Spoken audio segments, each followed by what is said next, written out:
প্রিয় দর্শক, আমি এই মুহূর্তে অবস্থান করছি নোয়াখালী সদর উপজেলার ৮ নং এসবালিয়া ইউনিয়নের হানিফ চেয়ারম্যান বাজার থেকে দক্ষিণ দিকে যে আলেকজান্ডার 2 লাইন সড়কটি গিয়েছেন সেই সড়কের আনন্দ রাস্তার মাথার দুটি পাশের যে জমিনগুলো দেখছেন একেবারে খালি অবস্থায় আছেন। আসলেই এই খালের পানির সাথে কিন্তু এই জমিনের পানি একেবারে মুখোমুখি অবস্থায় আছেন।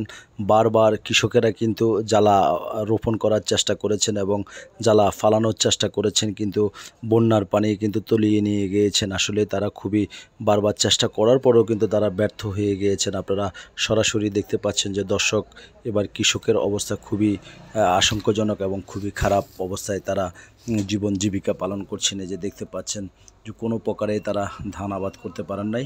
তাই আমি আমার সবুজ টিভি ইউটিউব চ্যানেল এবং সবুজ টিভি পেজের মাধ্যমে এই চিত্রটা আপনাদের সামনে তুলে ধরার জন্যে চেষ্টা করছি। আপনারা আমার সঙ্গেই থাকুন। যে যেখান থেকে দেখছেন দেশ এবং প্রবাস থেকে সবাই দয়া করে ভিডিওটা সর্বোচ্চ শেয়ার করবেন। সবার সুস্বাস্থ্য কামনা করি। আল্লাহ।